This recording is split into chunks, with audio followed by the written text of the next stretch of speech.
పర్యావరణ పరిరక్షణపై అవగాహన కల్పించేందుకు హైదరాబాద్ గచ్చిబౌలి స్టాఫ్ ఇంజనీరింగ్ కాలేజీలో 2వ ఎడిషన్ ఎర్త్ ఫెస్టివల్ 2025 నిర్వహించారు. కార్యక్రమానికి హాజరైన పర్యాటక శాఖ మంత్రి జూపల్లి కృష్ణారావు సహా నిపుణులు పర్యావరణ రక్షణకు తీసుకోవాల్సిన జాగ్రత్తల్ని వివరించారు. రసాయన రహితంగా తయారు చేసిన ఉత్పత్తుల్ని ఎర్త్ ఫెస్టివల్లో ప్రదర్శనకు ఉంచారు. రాజకీయాలకు అతీతంగా తన ఉద్యోగ విధుల్ని విశ్రాంత ఐఏఎస్ కెవి రమణాచారి సమర్థంగా నిర్వహించారని మాజీ గవర్నర్ సిహెచ్ విద్యాసాగర్రావు అన్నారు. హైదరాబాద్ రవీంద్ర భారతిలో జరిగిన రమణాచారి 73వ జన్మదిన వేడుకల్లో ఆయన పాల్గొన్నారు. తమ భార్యాభర్తల దేహాల్ని మరణానంతరం ఉస్మానియా ఆసుపత్రికి దానమిచ్చినట్లు కెవి రమణాచారి తెలిపారు. మంటలు చెలరేగి చెరకు పంట పూర్తిగా కాలిపోయిన ఘటన సంగారెడ్డి జిల్లా ముద్దాయిపేటలో జరిగింది.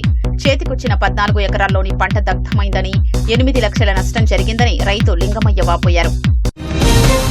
సంగారెడ్డి జిల్లా కొల్లూరు ఓఆర్ఆర్ కూడలి వద్ద అక్రమంగా తరలిస్తున్న రేషన్ బియ్యాన్ని ఎస్ఓటీ పోలీసులు పట్టుకున్నారు. మొత్తం 24 టన్నుల బియ్యాన్ని స్వాధీనం చేసుకున్నామని పోలీసులు తెలిపారు. సంగారెడ్డి జిల్లా పటాన్చెరు పోలీసులు గంజాయి కేసుల్లో మిగిలిన 2 నిందితుల్ని మహారాష్ట్రలో అరెస్టు చేశారు. గతేడాది 220 కేజీల గంజాయి తరలించిన కేసులో సంజయ్ కావాల్, దిలీప్ ఆగడ నిందితులుగా ఉన్నారు.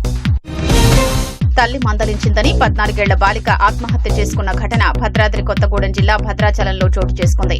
తనపై అలిగి వేరే గదిలో పడుకున్న కుమార్తె తెల్లారేసరికి శవమై కనిపించడంతో ఆ తల్లి కన్నీరు మున్నీరుగా విలపించింది. కేసు నమోదు చేసుకున్న పోలీసులు విచారణ జరుపుతున్నారు. యాదాద్రి అనుబంధ పాతగుట్ట శ్రీ లక్ష్మీ నరసింహస్వామి బ్రహ్మోత్సవాలు అంగరంగ వైభవంగా జరుగుతున్నాయి.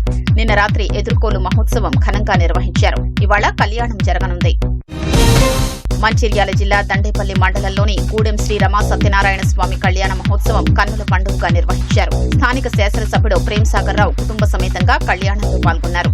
భక్తులు అధిక సంఖ్యలో హాజరయ్యారు.